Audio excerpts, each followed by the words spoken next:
Sa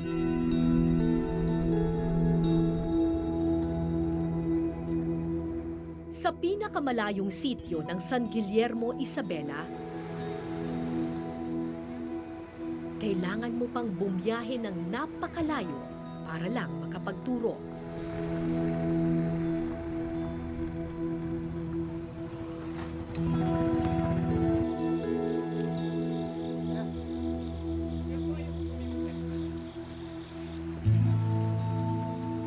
At kailangan mo pang tumawid ng mapanganib na ilog para lang matuto.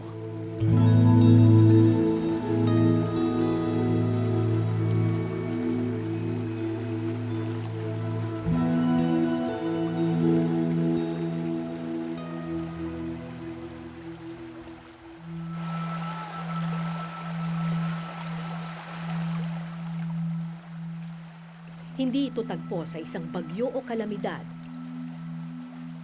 Papasok lang sila sa eskwelahan.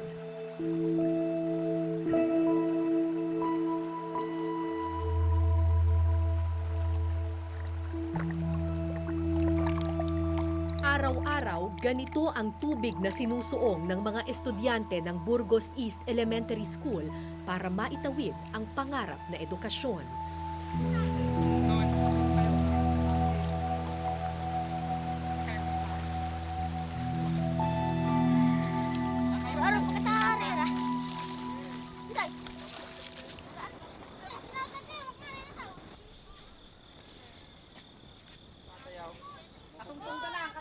Pero hindi natapos sa ilog ang kalbaryo ng mga bata.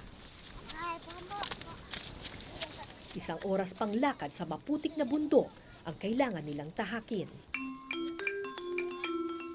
Kung sa ilog tulong-tulong ang mga bata sa pag-akay sa mga maliliit, sa bundok sabay-sabay rin kung lumakad ang mga bata.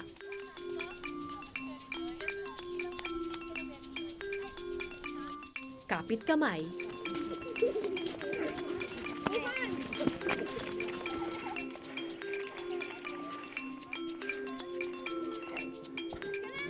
walang maiiwan.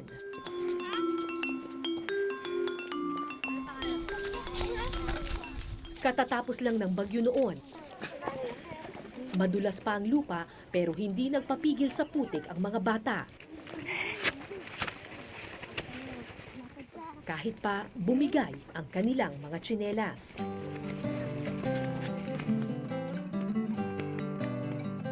Dahil gaano man kalayo o kaputik ang daan, walang puwang ang pagod sa batang sabik sa eskwelahan.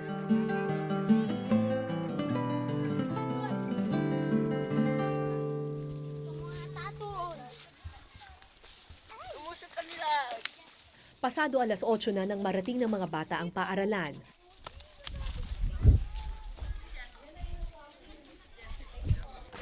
Puro putik at tusok ng talahib ang kanilang mga kamay at paa. Kaya ang unang leksyon sa eskwela? Ano ginagawa ninyo, sir? Linisan po yung mga kuko nila kasi pag kumakain sila, Oo. madudumihan. Bali, part na po ng klase namin to pag ganito pong Monday tapos Wednesday. Talagang maglinis kami tapos everyday naman yung sugat. Ano po kayo, health teacher? Hindi po kaya lang kailangan po ma'am wala namang pong makakaasikaso yata masyado sa kanila kaya pag pupunta sila dito sa school, tuloy lahat na po. So, teacher... Halos araw-araw itong ginagawa ni Sir Mike.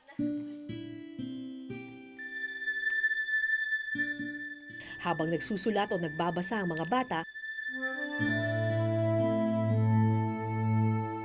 ginagamot naman niya ang iba pa nilang kaklase. Ang batang si Marvin ang pirming pasyente ng guro.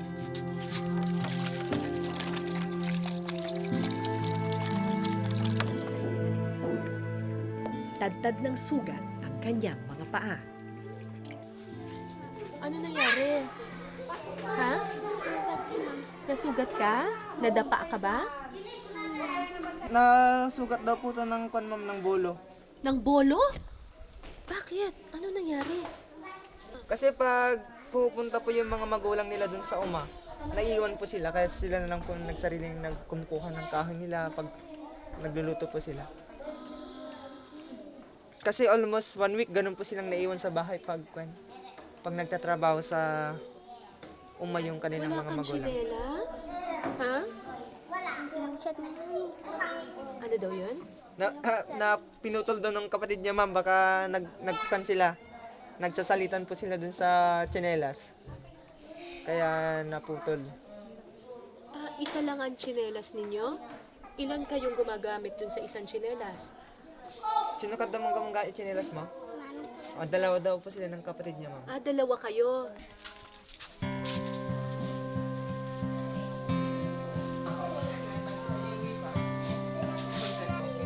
May mas mabisa pa sana mga gamot.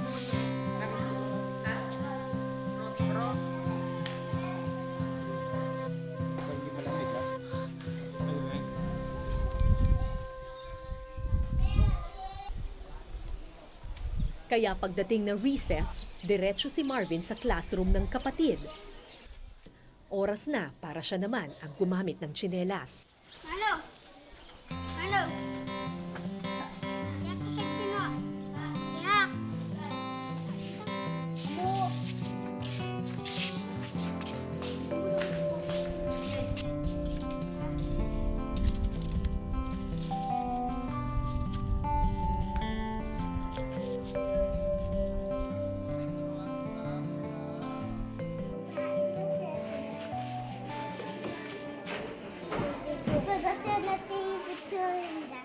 Pero hindi lang sa tsinelas may kahati si Marvin.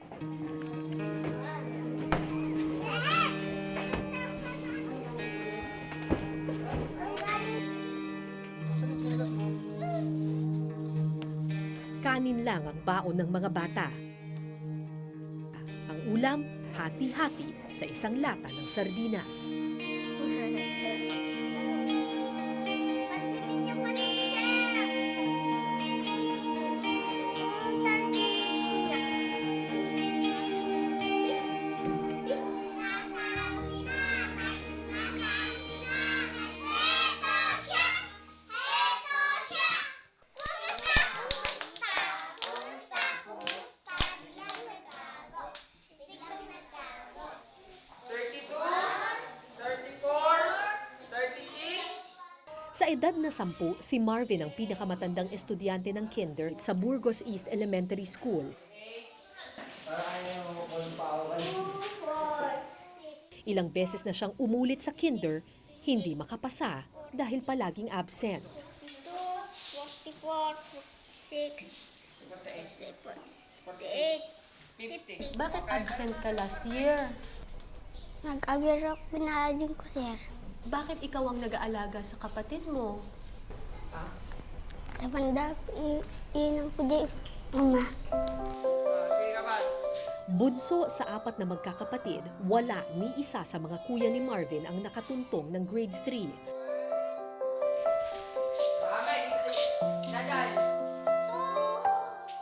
Sa kanilang sityo kasi, kapag natuto ng magsulat at magbasa ang bata, tigil na sa eskwela, pinagtatrabaho na sa uma. First tayo. Yes, Jeffrey. 9. Kanya pinayon na. 9. Mataas ang dropout rate sa Burgos East Elementary School. Yes, Esperanza. Sino tayo mapanitay sa ako? Ito ang pangunahing suliranin ng mga guro dito.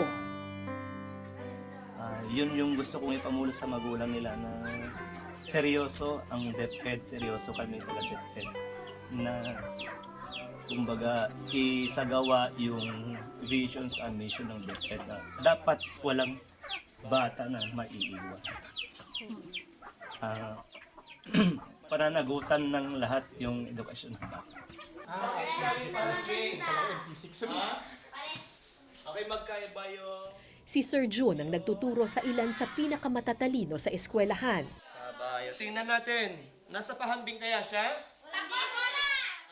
Pero sa kanyang klase ngayon, may 2 bakanteng upuan. Dito raw nakaupo si Aquino Gilin, ang top 1 ng eskwelahan. Pero 3 buwan na siyang hindi pumapasok. Sa akin, Nandun talaga yung damdamin na gano'n. Na ano? What if anak ko yung... Sige po, sir. What if anak ko yung dalawa na yun? So parang masakit sa loob na, halimbawa anak ko yun, nakita ko yung kaklase nila, nagsisipag tapos na anak ko na iwan. Sabi ko nga, wala kang babayaran sa school. Ako na magbabayad lahat. Walang babayaran. Anong problema mo sabihin mo sa akin? Mag-aral ka lang. Alas 4 ng hapon, uwian na ng mga bata. Tapos na ang klase. Pero hindi pa tapos ang trabaho ng maestro. Imbis na magpahinga, sinamahan ni Sir June ang mga bata pa uwi. Habang si Marvin at ang kanyang kuya naglakad gamit ang pinaghahatiang pares ng tsinelas.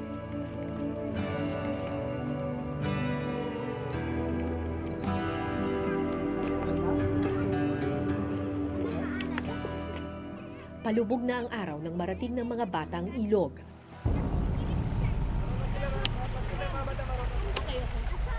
Mas mataas na ang tubig at mas malakas na rin ang agos.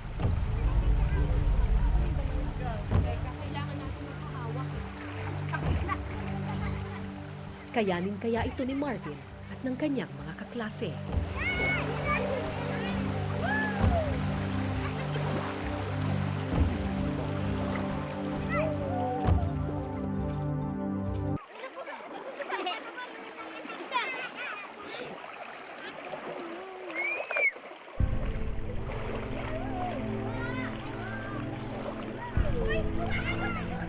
Muling sinuong ng mga bata ang mapanganib na ilog.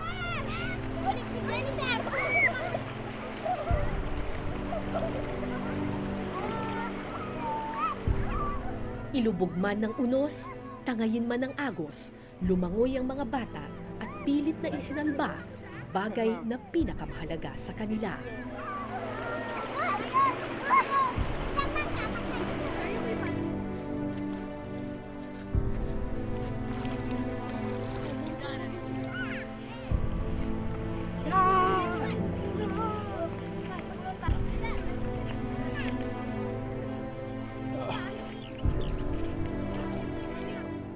Pasado alas 5 na nang makauwi sa komunidad ang mga bata.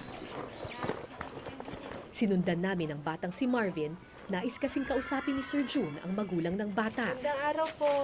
Opo, magandang hapon po. Magkamanam yung manang. Nalaman ni Sir June na tumigil na sa pag-aaral ang dalawang kuya ni Marvin. Bakit para ba yung oras? Kinumbinsi ng maestro na pabalikin sa paaralan ng mga bata. Pero tumanggi ang kanilang ina. Desisyon raw ng mga bata na magtrabaho at tumulong sa pamilya.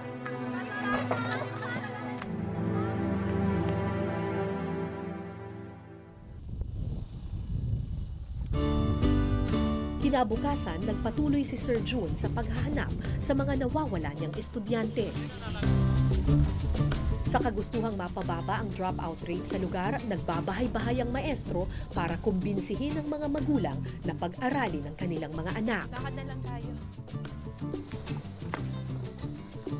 Papunta tayo dun sa bahay ni Aquino Ginib. Yun yung isa sa pinakamatalinong estudyante ni Sir June. Consistent siya na top 1 since grade 1 to grade 4. Pero, ang sabi sa atin ni Sir June, panay daw yung absent niya lately.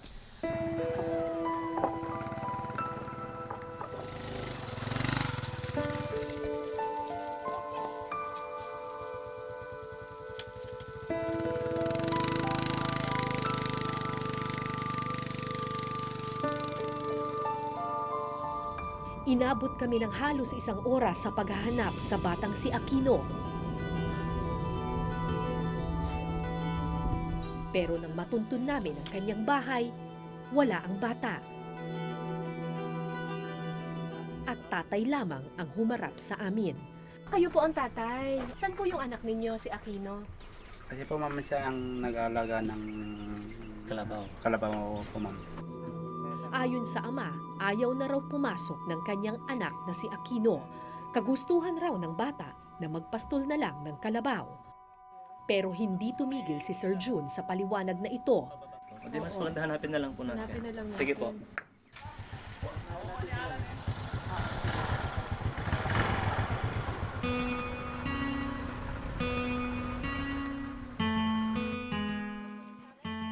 Hinanap namin sa kabilang sitio ang bata at dito namin siya natagpuan. Sa may sapa. Yun po yung kalabaw niya, ma'am. Isa. Si Aquino Ginib ang top 1 sa klase ni Sir Jun mula grade 1 hanggang grade 4. Matalino raw talaga ang bata, pero pagtungtong ng grade 6, sunod-sunod na ang kanyang pag-a-absent. Isang buwan nag-absent. Bakit? Kasi hindi na ginawa ako namamas ng kalabaw, ma'am. Lagi kang nagpapastol ng kalabaw. Tapos, ma'am, Ba't ka nagpapastol ng kalabaw? ayaw kasi yung mga kuya kong magpaslo ng kalabaw, ma'am. Eh, ba't hindi si tatay mo ang magtrabaho?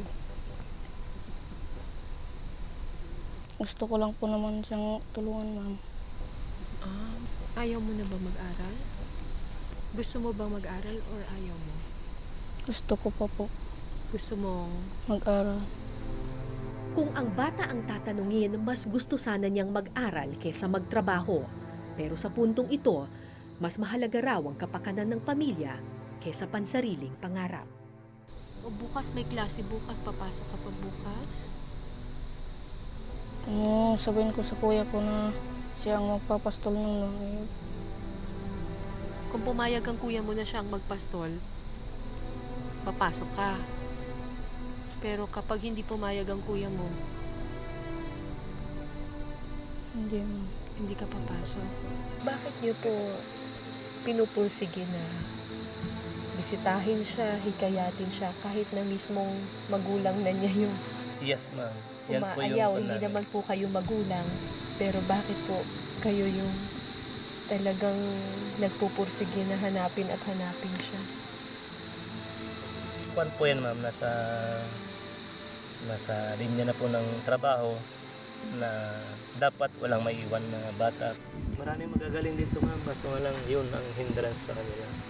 Yung dito sa trabaho, yung distance ng school to bahay, yung ang daming asikasuhing alaga. Yan.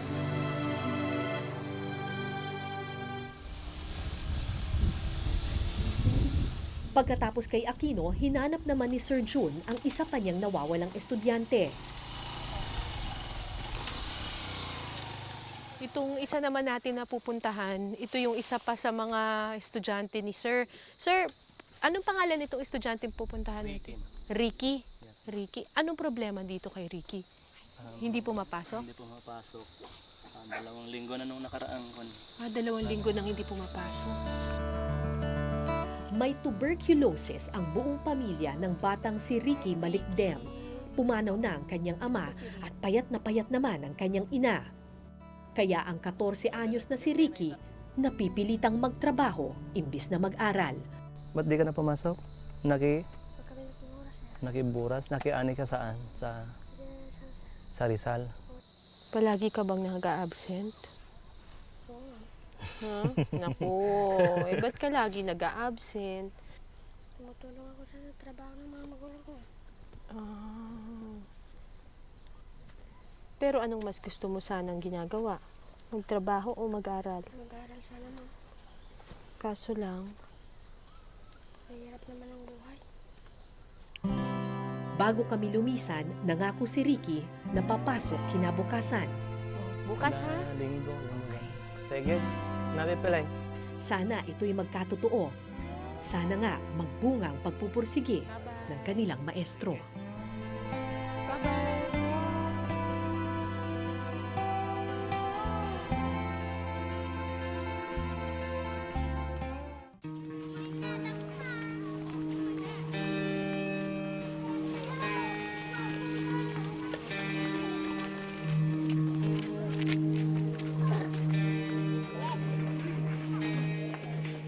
Kinabukasan, matyagang naghintay si Sir Jun sa pagpasok ng mga bata.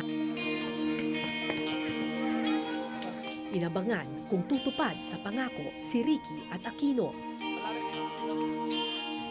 Maya-maya, isang pamilyar na muka ang dumating.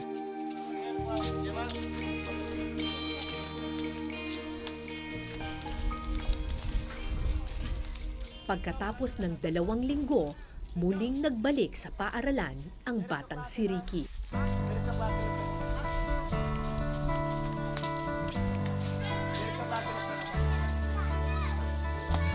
Pakitapon mo na to.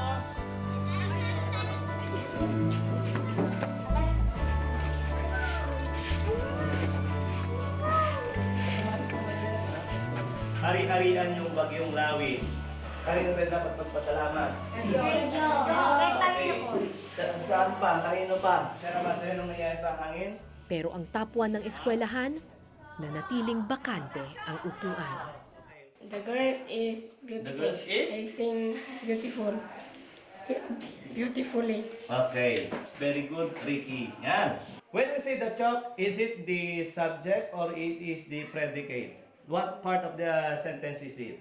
Subject. And the rest is? Masaya ang lahat na makitang nagbalik na sa paaralan si Ricky. Pero nang makausap ko siya pagkatapos ng klase, nalaman ko ang tunay na kwento. Bakit kailangan mo magtrabaho? Kung hindi naman ako magtrabaho man, papagalitan naman din nila ako. Papagalitan ka nila? Oo, ma'am. Sabi niya sa akin, ma'am, na kung hindi daw ako tutulong, lalayas na lang ako, ma'am. Paano yung pag-aaral mo? Anong sabi nila tungkol sa pag-aaral mo? Sabi nila nahihinto na lang ako, ma'am. Dependent clause, hindi kompleto ang iwan.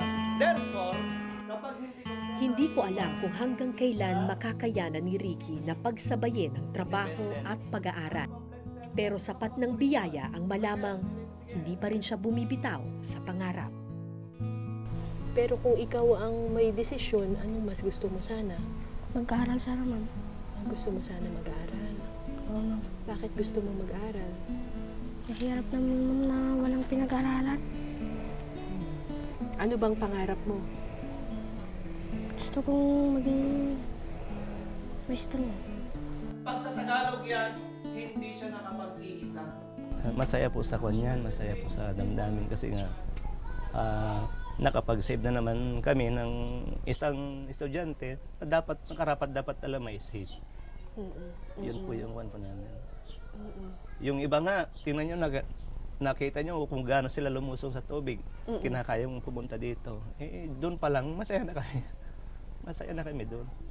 Na ano po? Na maraming pumapasok. Maski yung sitwasyon sa daan, eh ganoon talaga.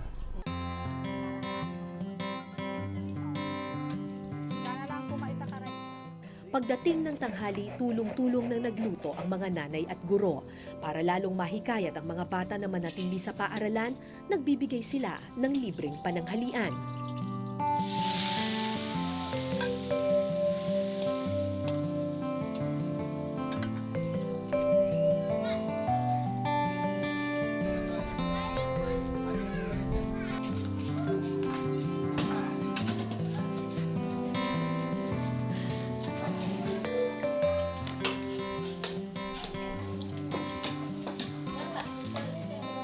Sa sandaling panahon, sa loob ng paaralan, nalilimutan ng mga bata ang hirap ng pagtatrabaho at araw-araw na kalbaryo.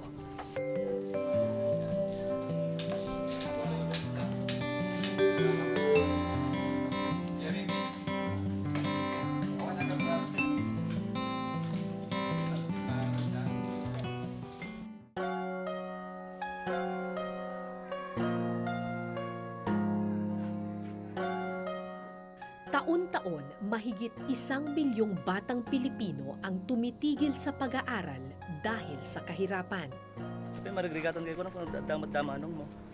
Pero salamat sa pagpupursige ng mga guro tulad ni Sir June, kahit papano nababawasan ang bilang na ito. Pero bakit nyo pa rin po ginagawa? Hindi naman po madadagdagan yung sweldo ninyo doon. Hindi ko rin po alam bakit kasi sa amin hindi importante yung sweldo. Ang importante doon is makapagsilbi kami sa dito. Kasi ayon sa sinumpan namin, dapat lahat ng bata, ano man ng kulay, ano man ng race niya, ano man ng pagkatao niya, dapat maturuan. At walang maiiwan. Yes, walang dapat maiiwan.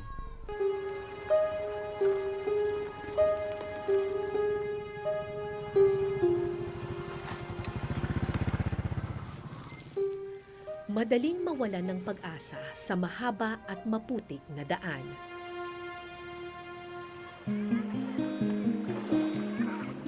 Madaling mawalan ng loob sa mahirap at marahas na mundo.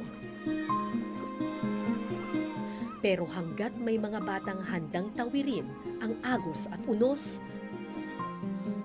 hanggat may mga gurong handang magsakripisyo sa ngalan ng serbisyo, may pag-asa sa gitna ng kawalan at buhay ang pangakong walang batang maiiwan. Yun yung naging inspirasyon namin na kung yung estudyante nakukuha ang pumasok, pagkalayo-layo niyan, then kami pa kaya.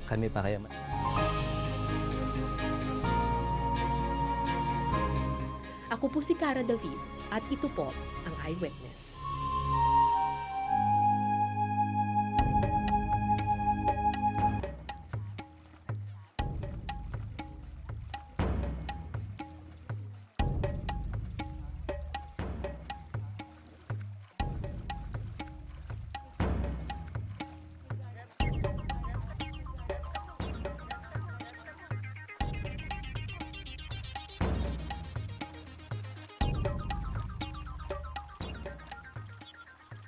Maraming salamat sa pagtutok ninyo sa Eyewitness mga kapuso. Anong masasabi ninyo sa dokumentaryong ito? I-comment nyo na yan. Tapos mag-subscribe na rin kayo sa GMA Public Affairs YouTube channel.